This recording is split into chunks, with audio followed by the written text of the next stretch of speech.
자, 2부에서는 2018년에 한반도의 안보 상황이 어떻게 될 건가에 대해서 한번 이야기를 해보겠습니다. 2017년도 우리가 참 힘들었습니다. 어떻게 힘들었냐? 2017년을 한번 이렇게 되돌아 보십시오. 북한은 계속 미사일을 도발하고 있는 와중에 정권이 무너졌고 탄핵이 걸리고 대선이 있고 국론이 분열되고 그러면서 보수가 괴멸되면서 김정은은 미사일과 핵을 거의 완성시켜 갔습니다. 2017년은 북한의 도발에 있어서 1945년 남북이 분단된 이후 가장 심각했던 한 해가 이렇게 되었습니다. 2017년만큼 72년 동안, 지난 72년 동안 1945년 일제해방 이후 72년 동안 이 한 해만큼 심각했던 해는 없었을 겁니다. 그런데 2018년은 올해보다 훨씬 더 심각해지는 한 해가 될 것은 거의 확실합니다. 왜 그런가 하면 미국이 지금 결론을 북한이 6월달 전에 핵과 ICBM을 검증 가능하게 완수할 것이다.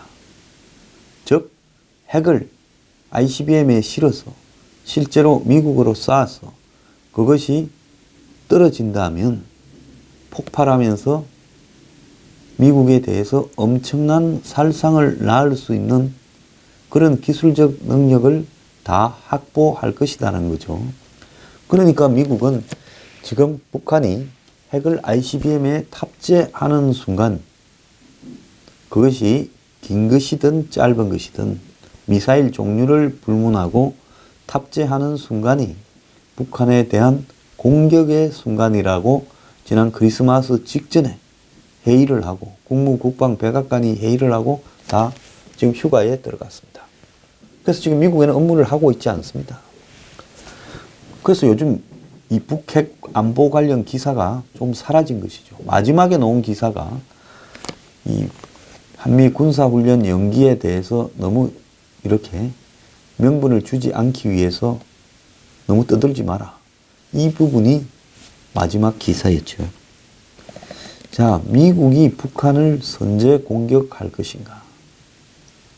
제가 생각을 할 때 선제 공격이라는 것은 아무런 맥락을 따지지 않고 그냥 누가 먼저 공격했는가만 하는 것을 따지는 것이기 때문에 미국은 그런 부분에서만 본다면 선제 공격은 절대 하지 않습니다. 북한이 핵을 ICBM에 실어서 어떤 형태로든 쏘고 난 다음에 미국이 공격을 해도 하겠죠.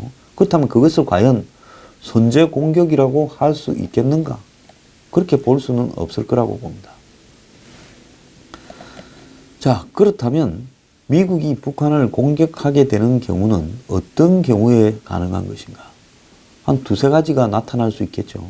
북한이 실제 핵탄두를 가지고 ICBM이나 IRBM에 실어서 태평양이나 이런 상공으로 날리게 된다면 미국이나 괌이나 하와이가 아니더라도 미국은 그것을 공격으로 간주하고 북한에 대한 공격에 나설 가능성이 매우 높습니다. 두 번째로 평창올림픽이 끝나면 3월부터 한일 훈련 등이 재개되었다가 지금 미국이 캐나다에서 1월 16일 날 전 세계 외교장관 회의, 미국의 우호적인 나라의 외교장관 회의를 합니다. 한국전 참전국들이 주로 모이는데요. 이게 끝나고 나면 한 두어 달 있다가 국방장관 회의가 같은 장소에서 열리게 될 가능성이 높고요. 거기에서 북한에 대한 해상 봉쇄에 대해서 실제로 각 나라가 어떻게 참여하는가를 논의하게 될 가능성이 높습니다. 그렇다면 그런 해상 봉쇄의 과정에서 북한과 미국이 충돌이 발생을 할 거고 미국 측이 지금 높게 바라보는 충돌의 모양은 북한이 미국을 상대로 해상 봉쇄를 한다고 공격을 하기보다는 북한의 해군력이라는 것이 보잘것없죠. 미국하고 비교하면 100대 1도 안 될 겁니다. 붙었다 하면 한 30분 안에 북한의 해군력은 거의 괴멸되어 버릴 거예요. 그렇기 때문에 북한은 미국을 상대로 하기보다는 어디서 빰 맞고 어디 가서 화풀이 한다고 한국을 상대로 재래식 도발로 화풀이를 할 가능성이 매우 높다라는 겁니다. 꼭 해상 봉쇄에 대한 충돌 때문이 아니더라도 북한이 핵을 ICBM에 실어서 쏘게 되면 그 순간에 공격을 받을 가능성이 확실해지기 때문에 그런 방법을 택하기보다는 한국 영토에 대해서 재래식 공격을 해서 미국과 전 세계에 전쟁의 위협이 가까이 와 있다라고 알리려고 할 거라고 봅니다. 그러면 한미 간이 반격을 본격적으로 해야 되나 말아야 되나 판단하기 애매한 형태의 재래식 도발을 할 수 있겠죠. 자, 한번 봅시다. 연평도에 포격을 했던 것처럼 그런 것을 또 북한이 한다. 자, 그러면 미국과 한국이 북한이 그런 식으로 했을 때 북한을 그걸 핑계 삼아서 쑥대밭을 만들 수 있을 것이냐? 그건 불가능할 거라 봅니다. 쏜 정도의 반격을 하겠지요. 북한이 한 100발 쐈다면 여기서는 뭐 100발이나 150발 쏘고 그 다음에 스톱하겠죠. 그런데 이쪽이 북으로 쏜 이 재래식 무기는 별 문제가 되지 않을 거고 한국이 맞은 재래식 무기는 굉장히 데미지를 주게 될 겁니다. 근데 북한이 과연 연평도 같은데 하겠느냐? 이번에는 본토에 섬이 아닌 한반도 육지에 북한이 그런 것을 한다면 어떡할 것인가 하는 문제가 남아 있습니다. 자, 그리고 북한이 이 평창 올림픽에 지금 이 정권은 참가하는 것을 기정사실화 시켜가면서 모든 것을 북한에 초점을 맞추고 올림픽을 지금 하려고 하고 있습니다. 자, 끝으로는 한반도 운전자론을 주변 나라의 주요국 정상들을 불러가 다 앉혀놓고 폼을 잡고 북한 선수단도 와 있고 그렇게 이렇게 평화 하면서 해보고 싶은데 그러려면 트럼프도 오고 시진핑도 오고 아베도 오고 뭐 푸틴도 오고 다 와야 되겠지요. 자, 거기에 북한 선수단이 깃발 들고 들어오면 문재인 대통령은 마음이 허무해져서 눈물이 주르르 흘러 내리는 모습을 연출할 수 있을지도 모르겠습니다. 쇼 잘하는 타견민이 그렇게라도 하게 하겠죠. 그런데 이제 아베는 안 온다고 하고 제꼈습니다. 자, 아베가 아마 지금 트럼프하고 통화를 했을 거예요. 형님, 저 한국에 있는 문골통이 우리를 완전히 제꼈습니다. 저때 미국이 하라 해서 우리도 하기 싫었는데 억지로 한국하고 위안부 합의해서 한미일 삼각동맹을 이렇게 해보려고 했는데 내가 그때 뭐라 했습니까? 저들은 안 된다. 저들하고는 못한다 했는데 형님 앞에 하던 오 선생이 그렇게 하라고 나보고 닥달을 해서 하기 싫은 거를 내가 양보도 좀 하고 해서 했더니만 이제는 지가 완전히 당했다고 하면서 그거 무효라고 합니다. 이리 되면 내 올림픽이고 못 갑니다. 형님도 가지 마소. 이럴 거예요. 그럼 미국의 트럼프가 어쩌겠어요? 내 글마 그럴 줄 알았다. 그래, 내 알았다. 내가 너그 페이지, 저 앞 페이지가 거기는 보니까 틀렸다. 이미 저기 저 떼놈하고 로켓맨한테 붙어 먹었다. 이렇게 이야기를 할 거예요. 트럼프도 제낍니다. 안 옵니다. 지금 한간에는 트럼프가 뭐 자기 대신에 마누라 멜라니아를 보내지 않겠나 하고 기대를 하고 있다 하고 한국의 목표는 펜스 부통령과 실세 사이 쿠슈너 그리고 뭐 이방카 이런 애들이 오기를 바라겠죠. 그런데 안 올 겁니다. 100%. 그 사람들은 일본하고 엄청 가까운 사람들이에요. 그럼 미국에서 지금 올림픽에 미국 선수단이 지금 얼마 전에까지 오느냐 마느냐로 시끄러웠는데 미국에 지금 이걸 누가 올 거냐? 제가 볼 때 오지 않을 거라고 봅니다. 자, 문 대통령이 지난번에 중국에 가가 혼밥 먹고 홀대 받으면서 시진핑이한테 올림픽 좀 와달라고 했는데 시진핑은 확답을 하지 않았어요. 너네들이 하는 꼬라지 보고 그때쯤 가서 결정할게. 황제가 임마 대답 빨리 하는 거 봤나? 이랬을 겁니다.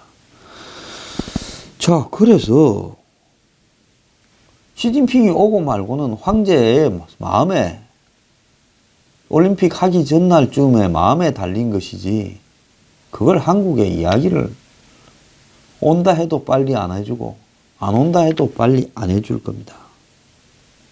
자, 이런 상황에서 푸틴은 자기 나라 이름을 단 선수단도 참가를 못 하는데 뭐 올림픽 애슬리트 프람 러시아 해가지고 예? OAR이라고 이런 이름을 달고 오는데 국기도 못 올리고 예? 깃발도 애국가도 못 드는데 푸틴 안 오겠죠. 자, 이렇게 돼버리면 결국은 잔치를 열어서 저기 위에 집에 사는 동생 오고 그 다음에 그래 동네 유지들 다 오라 했는데 유지들은 다 제껴버리고 동생 저것도 차비를 줘야 가지 차비 좀 두둑하게 주라고 하면서 제낄 가능성이 있습니다. 오히려 그 동생은 잔치하는 집에 불을 지를 가능성도 있지요. 다 도망가라고. 최근에 이 한 CIA 간부가 동아일보 칼럼에 이 기자가 쓴 내용을 보면 특파원입니다. 북한이 추가 도발을 통해 핵과 미사일 기술을 완성한 뒤 올림픽에 나설 수 있겠지만은 그게 올림픽인지 평화올림픽인지 공포올림픽인지는 각자가 판단해야 될 문제다. 이렇게 말을 했다고 합니다. 북한이 온다고 평화냐? 아니지요. 핵 미사일 들고 올림픽에 와서 자, 우리 핵 여기 한 손에는 핵, 한 손에 미사일이다. 올림픽 그래 더러워서 한번 와줬는데 알아서 이 올림픽 끝나는 대로 우리 밑에 다 숙여. 그게 공포올림픽이죠. 자, 트럼프 대통령은 한중 간의 정상회담을 하는 걸 보고 지금 질렸다라는 이야기까지도 오고 있고요. 제가 문 대통령 보고 중국 가서 잘해야지 안 그러면 미국이 이참에 한국의 문정권에 대해서 자신들의 가치 판단을 최종적으로 확고하게 해버릴 거라고 수도 없이 말했습니다. 그런데 해본 결과 미국이 바라보는 평점은 뭐냐? 30점도 안 될 거예요. 이쯤 되면 거의 끝난 거지요. 자, 그런데 중국은 그리 숙이고 들어간 한국의 문 대통령을 이제 무릎까지 꿇으라고 겁을 주고 있습니다. 그러면서 한미 군사훈련을 중국, 북한 비위 맞춘다고 올림픽 핑계 대면서 뒤로 밀었어요. 자, 미국은 지금 군인들부터 한국에 대해서 입이 이렇게 튀어나왔습니다.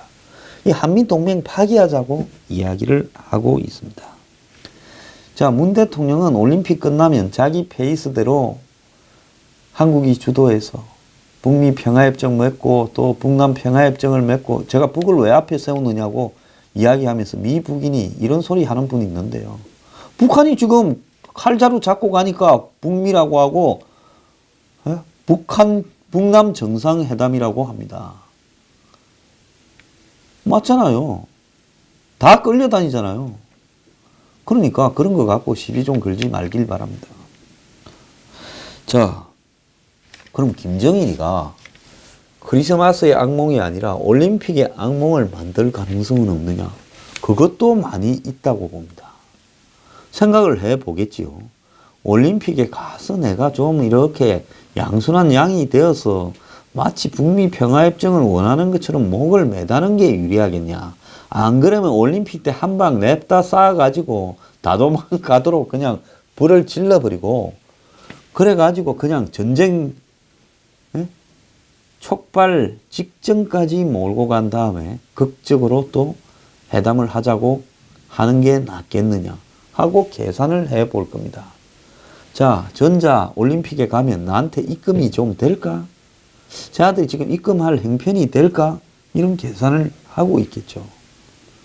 전체적으로 봤을 때는요, 이 올림픽이 잘 끝나던 북한이 와서, 안 그러면 올림픽이 북한이 죄를 뿌려서 개판으로 끝나던, 전체적으로는 이 올림픽이 끝난 이후에 북미 간의 갈등이 극단적으로 갈 것이라는 측면에서는 별 변화가 없습니다. 자, 이것은 왜 그런가 하면요, 중국의 지금 시각인데요. 중국은 미국이 공연히 북한의 핵이라는 걸 핑계 삼아서 마치 손오공 머리를 조우는 이 머리태처럼 북한 있으니까 미국은 너무 해피하다고 중국이 뻔뻔하게 지금 이야기합니다. 툭 하면 쪼았다 풀었다 하면서 우리한테도 찔러댑니다. 툭 하면 전쟁한다고 협박한다고 중국은 두들거리는 척을 합니다. 그러면서 중국은 미국이 북한을 선제 공격한다라는 핑계를 대면서 지금 동북아시아에 일본을 자기 편으로 만들고 한국을 자기 편으로 끌어들이려고 하고 전쟁의 위기를 조성을 해서 북한을 겁주면서 사실상 중국을 겁주고 괴롭히고 있다. 이런 식으로 해석을 하면서 북한이 있기 때문에 중국이 미국에 의해서 끌려가는 그런 카드 역할이 되고 있다. 이렇게 희한한 논리로 지금 북한 문제에 대해서 자신들의 입장을 이야기하고 있습니다. 2018년요. 가장 위험하고 폭력적인 한 해가 한국에는 될 겁니다. 전쟁이 생각보다 쉽게 일어나지는 않습니다. 근데 본격적인 전쟁이 일어나지 않는다 하더라도 북한이 핵과 ICBM을 결합시키면서 최종적으로 완성을 했을 때 그때 북한이 저지를 수 있는 일은 한국에는 매우 힘든 일들을 만들어낼 거라고 봅니다. 자, 진짜 거대한 무기를 집에 갖고 있는 사람이 그 거대한 무기를 한번 휘두르기 시작을 하면 그때는 죽기 아니면 살기 판으로 니 죽고 내 죽자가 돼야 가능할 거예요. 그러면 무기는 전시용으로 거대한 무기는 보관해놓고 그냥 쓸모없이 된 재래식 무기를 가지고 한국을 상대로 툭툭 걷어차 볼 거라고 생각을 합니다. 그때마다 세상이 오줌을 찔끔찔끔씩 좀 싸고 한국에 지금 곡소리가 나기 시작을 하면 북한은 한국을 인질 삼아서 이제 일본도 그렇게 할 수 있다고 협박하면서 미국을 북미 평화협정으로 끌어내려고 할 것입니다. 미국의 입장은 북한을 좀 더 강도 높게 포위를 해서 중국을 압박하면서 시간을 일단 벌어가보자 라는 것 외에 지금 선제 공격을 전제해놓고 판단하고 있는 것도 전혀 아니고요. 더 나아가서 그렇다고 북한의 핵을 인정하면서 협상을 하자는 것도 전혀 아닙니다. 상황이 복잡하니 명분을 축적하고 만약의 경우에 대비해서 군사적 훈련은 충실히 해두고 일단 북한을 식량, 오일, 해외 자산 등을 최대한 압박을 하면서 북한이 손을 들고 협상장으로 나올 때까지 중국도 좀 쪼아보자. 당분간은 그렇게 가는 방법밖에 방법이 없다. 그렇게 가다 보면 북한 내부에서나 중국에서 뭔가 변화가 생기지 않겠는가. 이것이 지금 미국이 2018년에 취할 모습입니다. 자, 미국은 4, 5월이 접어들면 북한에 대한 해상 봉쇄에 들어갈 수 있을 거고요. 그러면 중국이 자신의 앞바다에서 북한을 봉쇄한다고 이야기를 하면서 미국이나 다른 국가의 항공모함이나 배들이 쭉 배치되는 부분을 못 보고 있겠다고 충돌을 이렇게 불러일으키려고 할 수 있습니다. 그런데 지금 중국하고 미국하고 붙으면요. 해군에서는 미국이 10배입니다. 중국이 얼마 버티겠어요? 중국이 미국하고 전쟁을 절대 못합니다. 그렇게 본다면 아마 전쟁 직전까지 가는 모습을 보여줘야 북한 문제가 해결될 수 있다고 미국이 판단할 때 미국은 중국을 전쟁 직전의 모습까지 끌어들일 수는 있을 거라고 봅니다. 자, 어쨌거나요. 새해에는 이 희망과 복이 넘쳐야 되는데 2018년은 이 호러 영화처럼 아주 테리블한 한 해가 될 것은 분명한 사실이라는 겁니다. 자, 그렇다고 전쟁이 너무 호락호락 일어나지는 않으니까 너무 불안해하지는 마시고요. 이것이 제가 바라보는 2018년의 그림입니다.